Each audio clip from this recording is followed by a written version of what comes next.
Two lovers embraced at the disastrous furthest corner, the female sitting on a white wall with nothing but giddiness behind her.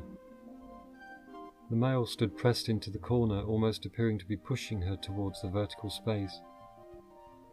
A cormorant flew by in a straight, self-absorbed flight 50 meters below.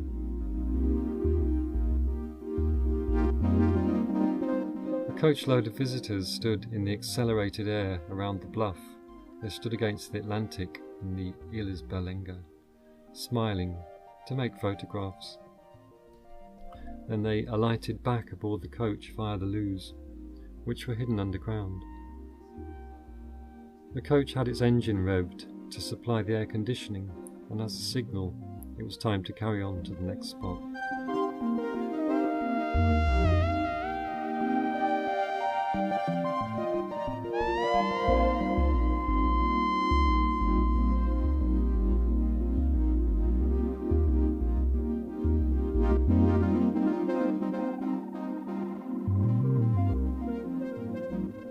The cliff path led towards Peniche, past a series of coves between the cliffs.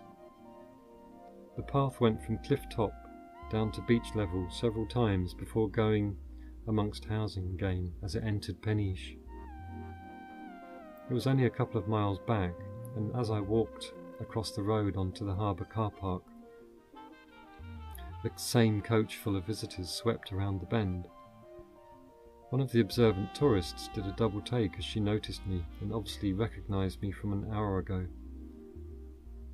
Coaches make a whole day's touring around a very limited area, stopping at each scenic place and moving on to the next, via some church or bridge or whatever. In this way, a full day trip can be enjoyed without going more than 20 miles.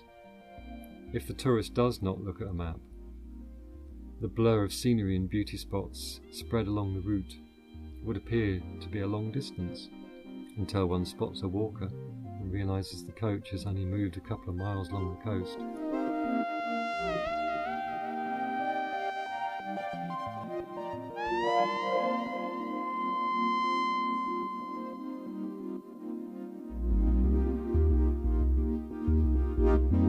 Back at Storm Petrel I felt very tired. As I lay down I felt sick with mild heat stroke. The day had been very hot for November, but I could not understand why this particular day had affected me. I drank water and slept for a couple of hours. On waking, I felt better again. The Portuguese have a term for this sickly autumn sunshine.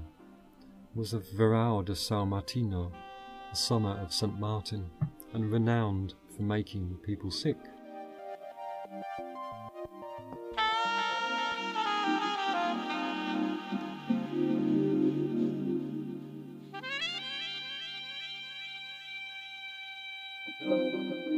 The wind vane self-steering significantly improved by adding a plastic tube inside to bear with low friction on the stainless steel studding.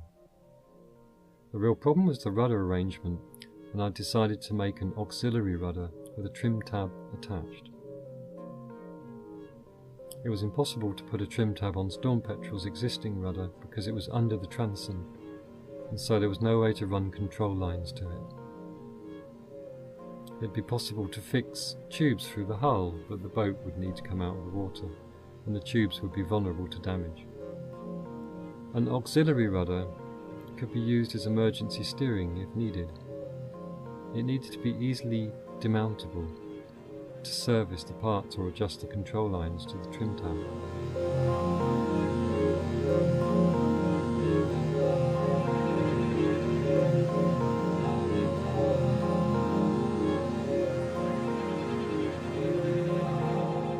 After several days looking for plywood, I'd learned only what it was called. Contraplacado. Numerous directions led to little dark workshops where chairs and tables were being discreetly constructed. Each one of these minute factories had a piece of ply leaning against the wall amongst the sawdust, but none of the carpenters would sell me any ply. "It is very expensive," they apologised, adding, "For the carpenter only." This occurred in deep Portuguese, but I understood the message due to repetition, because plywood, ubiquitous for me while in the UK, was as rare as geckos in Peniche.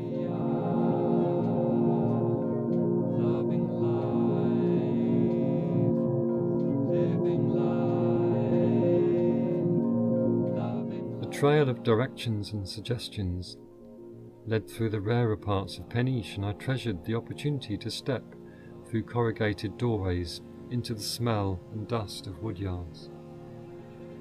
The bigger factories had chipboard and hardboard for making household furniture, as well as hardwoods in great slabs, a couple of inches thick and 3 meters in length. But plywood remained elusive. An elderly couple who sold hardware and carpets tried to help, scratching their heads and gesturing this way and that.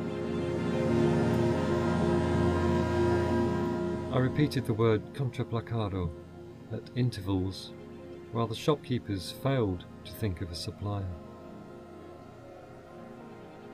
Then a teenage girl swooped in to try out her English. She knew somewhere, she said, and as I followed her away, the defeated shopkeepers resorted to warning her to be careful of strangers. She smiled at their old-fashioned advice, and on the way to the centre of Peniche again, she met several of her school friends and showed me off to them. But they were unable to mobilise their English language in the face of a real English person. Eventually we entered a store which sold bathrooms. In my mind I pictured the panels which fill the spaces alongside a bath, and I hoped they may be plywood. But no. Eventually, after walking a fair distance, I found a proper building suppliers. There were tools and materials, things I needed, and things I could change my world with, and I immediately purchased a round file. But I could not remember what specifically I would do with it. I just knew it was the kind of thing I'd be glad of in the near future. There were electric grinders on special offer. €21 seemed a very reasonable price. An electric grinder will meet almost any material and reduce it to dust in an instant. They are a phenomenally vicious tool, the sailor's chainsaw.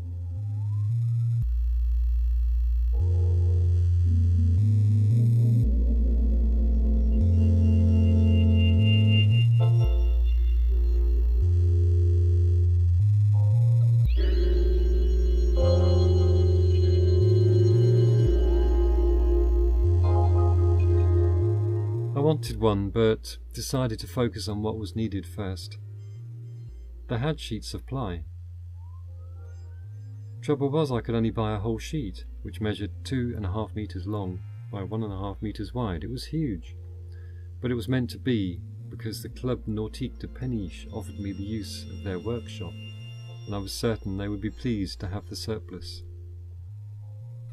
I purchased a sheet, which was going to be delivered to the sailing club the following day.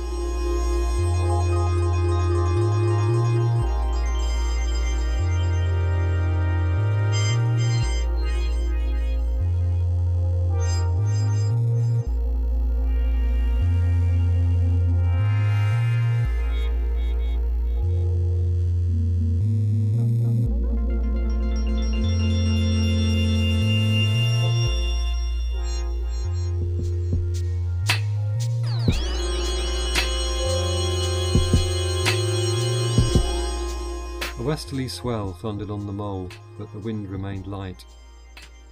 The difference in speed between the waves and the disturbance meant the waves were arriving before the wind. Even though the wind may be blowing at 60 miles an hour, the storm itself may be travelling at 8 miles an hour. The waves, a third aspect, spread outwards from the windy storm centre like sound waves from a washing machine. During its fastest phase, the spin cycle, the noise of a washing machine is loudest and can be heard right at the end of the garden. A huge wave reached the mole.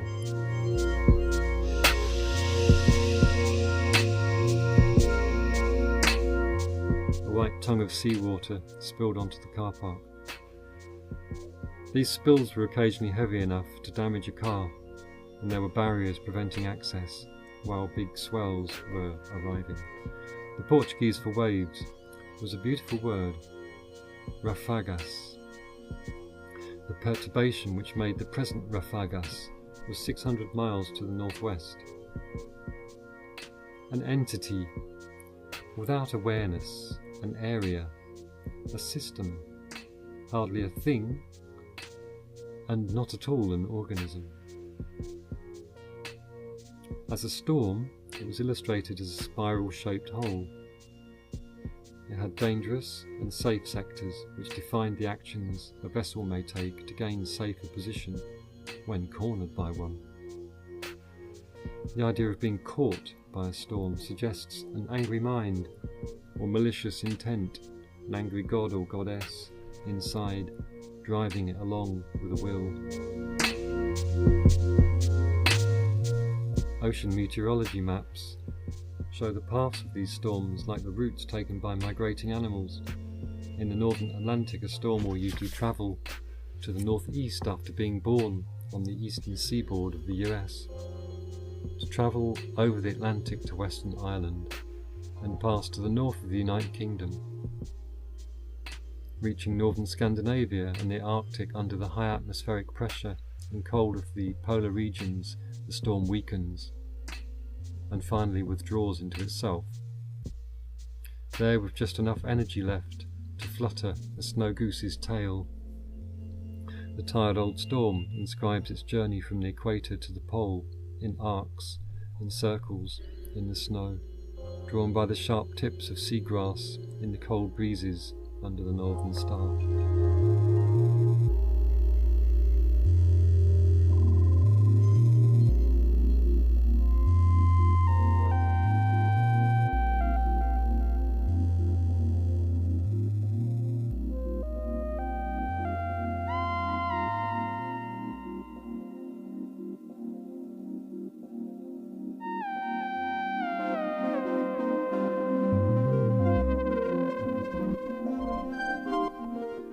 In the southern hemisphere, storms revolve about their centre in a clockwise direction.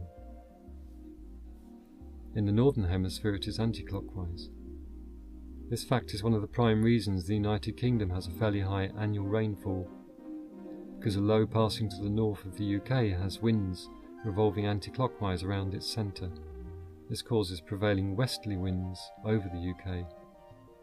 The low pressure system covers huge tracts of geographical space, so when the swells are crumpling onto Peniche Harbour Mole, the low itself may be centred over Western Ireland, or south of the Nantucket Shoals off Newfoundland.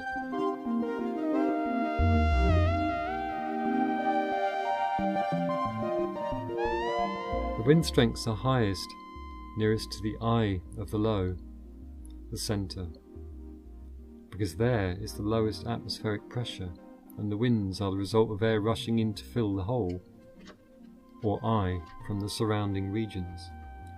Due to the Coriolis effect, the inrushing air mass spirals in the same way the water in a bath runs out of the plug in a twirl, the result of the spinning world.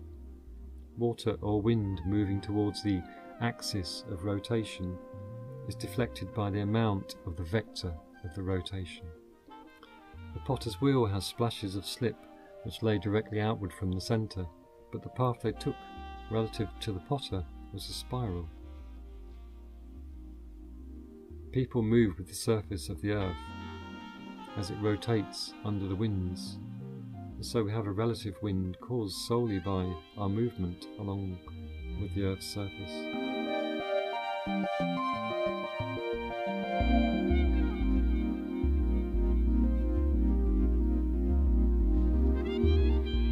A sun trap down in the cove where the sea comes through a tunnel onto a stony beach surrounded by rock and fortifications sheltered a baby wall lizard, wiggling itself across the sunny rock face. My heart gasped. They are still here.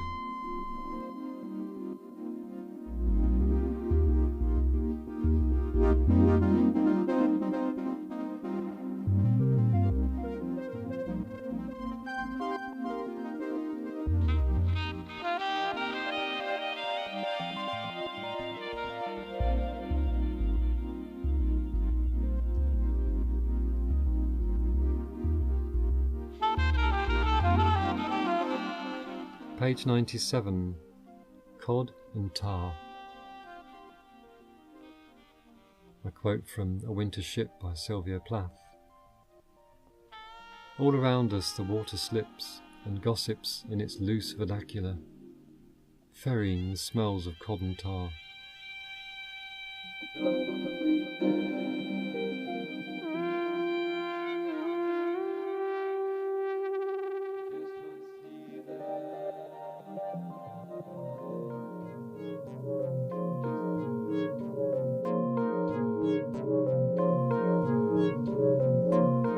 A monthly gypsy market set up on the wide space in front of the castle. The scene reminded me of a photograph I'd seen in the museum of the day the Salazar dictatorship stepped down, with the whole of Peniche gathered in defiance of fear and triumphant effervescence. That was on the 25th of April 1975. The gypsy market was a reenactment, metaphorically, with a chorus of €5, toros, €5, €5, everything €5. Life's woes could be driven back by spending €5 on a new pair of slacks.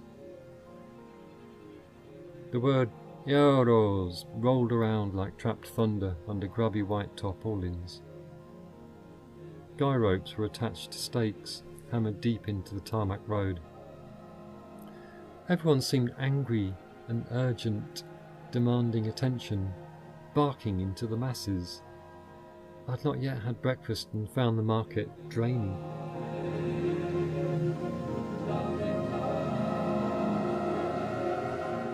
Some women were extremely elegant, dressed in black dresses, shawls, and low-cut tunics, with exposed belly button, their skin a sensuous olive brown, and where, exposed, decorated with necklaces and jewellery. Calf-length black boots with stiletto heels set them as tall as I, at 1.8 metres. Men wore dark suits with trilby hats, both softened by daily wear and a little dusty from use. They had free-flowing beards, blue eyes, and both women and men were deadly serious.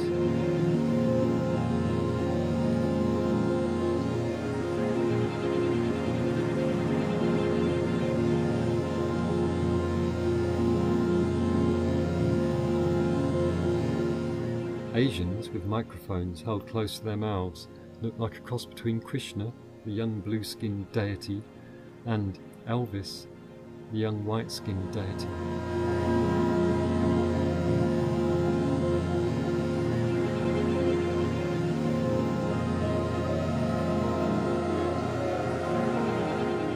Bored, one of these sellers flicked his microphone on and off, making a feedback whistle which made a change from euros, 5 euros, 5 euros.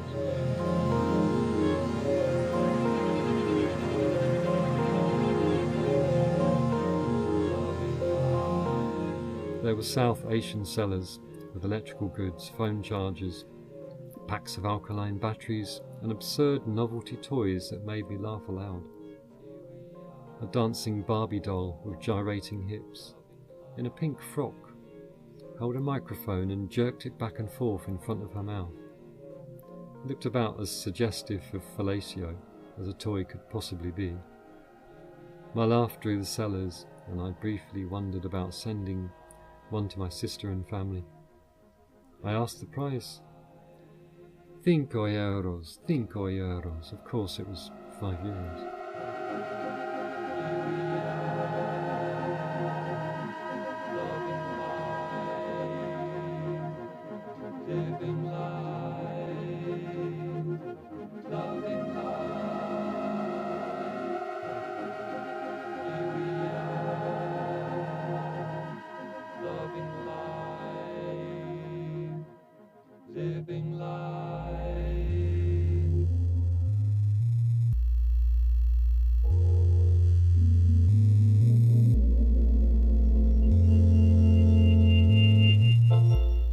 I escaped to a coffee in a bolo in the latest pasteleria, where the argfadas was so much more coconut moist.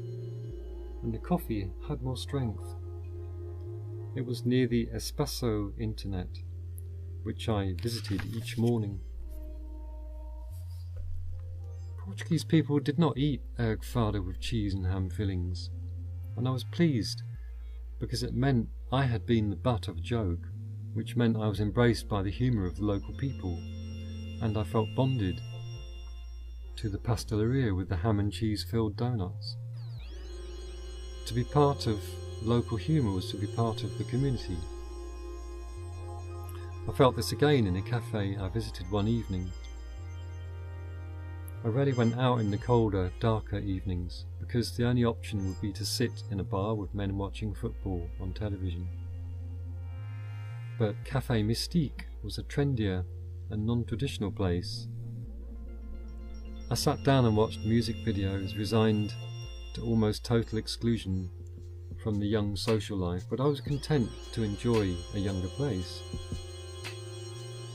Then in walked Carlos, the harbour master, and he walked over and greeted me warmly, so I suddenly felt like part of the Peniche social life.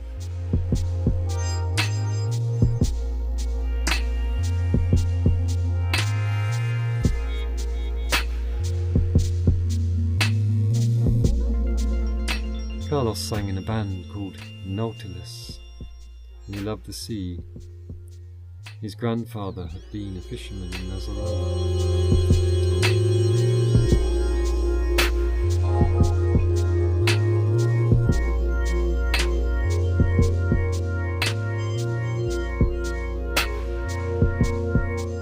Carlos had introduced me to the Peniche Yacht Club, who had offered me use of their workshop with benches, power tools, 2 vices, and a scrap materials store. Soon I found myself happily tripping back and forwards from the boat to the yacht club, carrying rudder-shaped pieces of fiberglass and other bits of the self-steering. Fishermen, unlaying lengths of damaged hawser into smaller ropes, would eye me curiously as I passed, carrying the part-completed steering device. "Eh," one would say to another, "Al Capone."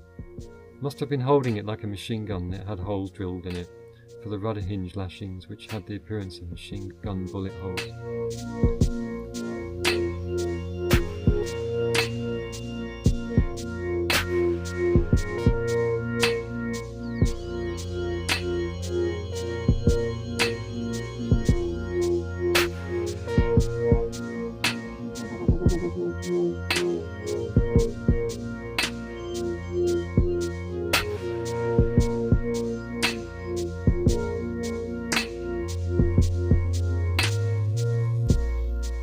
News broadcasts on the television had been showing Spanish beaches covered in oil from the tanker Prestige, which had sunk off La Coruna.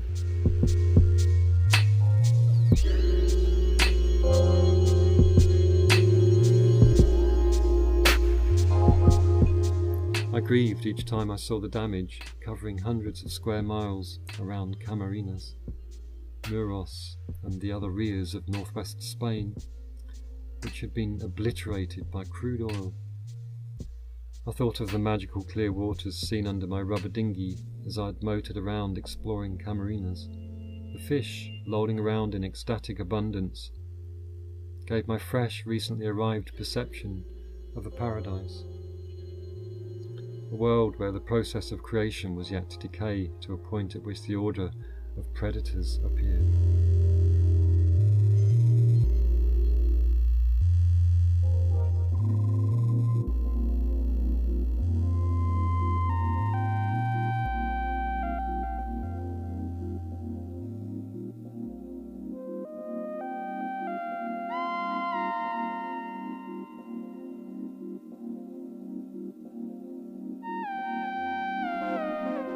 Fishermen hollered at each other in songs of plenty, in voices shaped like fish, and the fish they caught were adventurers, cheerfully taking the route to market, like Sunday congregations.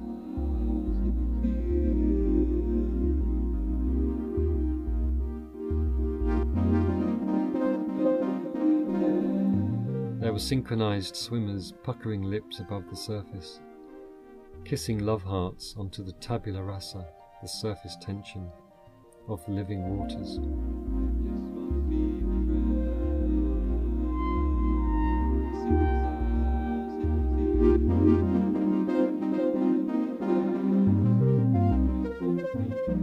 At least the migrating sandwich and common terns had departed, because they were here in Peniche, 240 miles south of oily conflagration. But I pitied the cormorants, surfacing into a slow death of clammy fuel oil, with their beautiful reptilian faces, yellow markings standing out like warning signs around cooling tarmac.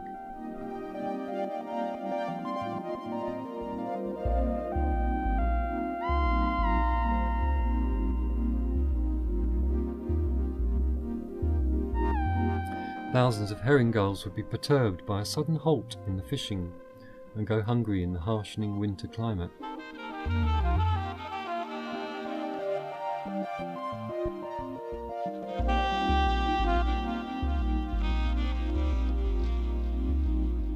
The search for other food sources would lead to inland rubbish tips with all manner of household waste, and many would feed on unsuitable substances, which would hurt them in new ways. Young brown herring gulls would be learning the first lessons of winter, not sensing a blackening of the shore as a threat. So far everything had either nourished or escaped them. Oil just clung relentlessly, turning the never-ending story of a young gull to tragedy. I feared the storylines of creatures in the Rios Bachos, discordant developments in the lives of dolphins, rolling around amongst shoals of prey and starfish, spreading tentatively on the sandy seabed, 3 meters deep in seawater now crudely clotted. Mullet hanging like airships in groups underneath anything floating, which offered shade. Shore feeders, too small and alert to be identified. Small chirruping flocks of sparrows, waders, squawking herons, singular, reedish, peevish and delightful white egrets. Nothing but white, and all that signified.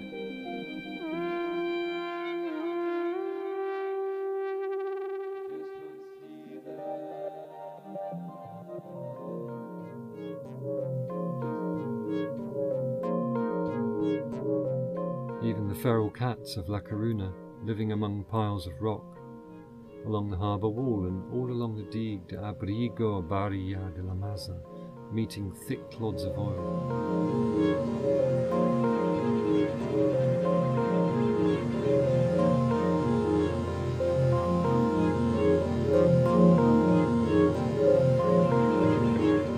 All life forms badly affected by the sinking of the Prestige, a ship full of oil. Newly arrived in Galicia, I wondered at the flora and fauna and saw the world as a beautiful place through them. It seems I was not looking at reality.